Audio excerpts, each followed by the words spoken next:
जय श्री राम भक्तों। आज की जो हमारी कहानी है, धरती पे स्थित जितने भी मनुष्य हैं, सभी के भ्रम से संबंधित आज की कहानी है। हम भूल जाते हैं कि ये संसार जो है, ये सृष्टि जो है, ये ईश्वर का रचा हुआ ही सृष्टि है।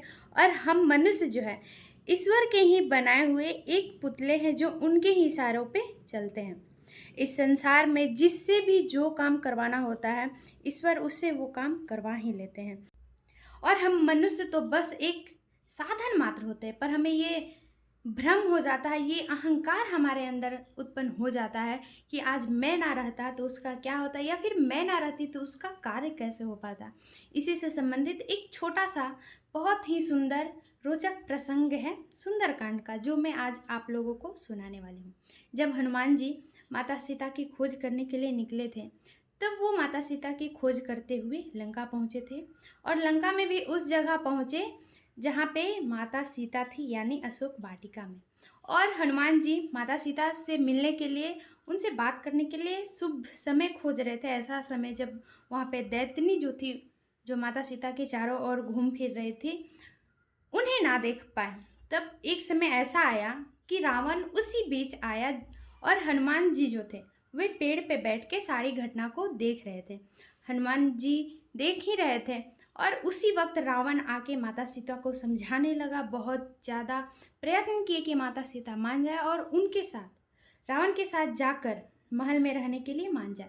पर माता सीता नहीं माने, और रावण ने इस बीच क्रोध से तलवार निकाली और माता सीता को मारना चाहा। उस समय हनुमान जी को बहुत ज़्यादा गुस्सा आया। उनका तो मन किया कि रावण का तलवार छीन कर ही उसी का गला काट दे। पर हनुमान जी को ये नहीं करना पड़ा, क्योंकि उनसे पहले मंदोदरी ने रावण का हाथ पकड़ के उसे रोक लिया। तब हनुमान जी को ये ज्ञात हुआ कि प्रभु को, ईश्वर को जिससे जो करवाना रहता है, वो कार्य उसी से ही करवा लेते हैं।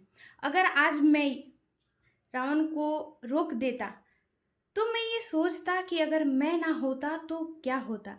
और त्रिजटा ने सीता माता को अपनी घटना बताते हुए ये कहा था कि मैंने सपने में देखा कि एक बानर आया लंका में, और उसने लंका को जला दिया, पूरा राख कर दिया लंका को जलाकर।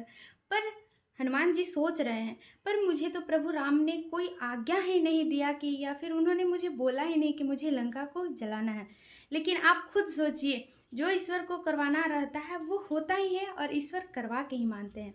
हनुमान जी तो लंका जलाने के इरादे से नहीं आए थे, लेकिन रावण ने खुद आदेश दिया सैनिकों को कि हनुमान के पूंछ में आगे लगा दिया जाए, और इससे संभव हो पाया कि त्रिजटा की कही हुई बात संभव हो पाई, उसकी सपना जो है वो सच हो पाया। हनुमान जी के पूंछ में आग लगते ही उन्होंने सारा लंका को जला दिया और लंका राख हो गया। तब हनुमान जी को ये ज्ञात हुआ कि, और उन्हें ये बात समझ में आई कि ईश्वर को जिससे भी जो कार्य करवाने रहती है वो तो करवा ही लेते हैं। वो चाहे हम हो या फिर चाहे आप हो, लेकिन हम मनुष्य जो ठहरे भ्रम में पले हैं और बड़े हैं, और आज भी भ्रम में ही है कि ये जो कुछ भी हम करते हैं, किसी का अगर मदद कर दिए, कभी किसी का जान बचा दिए, तो हमें लगता है कि आज मैं वहाँ थी तो उसका जान बच गया। अगर मैं वहाँ नहीं रहता या फिर नहीं रहती, तो आज वो व्यक्ति जो है मर जाता, या फिर उसका कोई भी जो काम है, जो हमारे द्वारा ही उसका काम जो सफल हो पाया है, वो नहीं हो पाता अगर मैं नहीं होता तो। पर हम ये भूल जाते हैं कि ये जो सारी सृष्टि चला रहे हैं, ईश्वर चला रहे हैं, और ईश्वर हमसे वही करवाते हैं वो जो चाहते हैं। अगर आज हम वहाँ पे नहीं रहेंगे, तो हमारी जगह उसकी जान बचाने के लिए या फिर किसी की मदद करने के लिए किसी और को वहाँ ज़रूर रख देंगे। तो आज से आप इस भ्रम में ना रहे कि इस कार्य को जो मैंने किया है वो मेरे द्वारा ही संभव हो पाया है, या फिर मैं ना रहती तो ये जो काम आज हो रहा है या फिर सफल हो पाया है, ये नहीं हो पाता।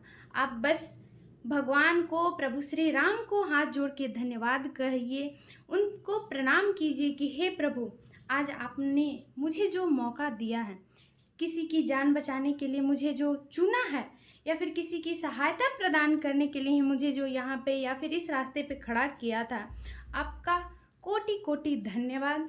और ये जो पुण्य कार्य आज आपने हमसे करवाया है, इसी प्रकार हम पे अपनी कृपा दृष्टि बनाए रखे, ताकि हमारे हाथों से ये जो नेक काम हो रहा था ये आगे भी हो पाए। जय श्री राम।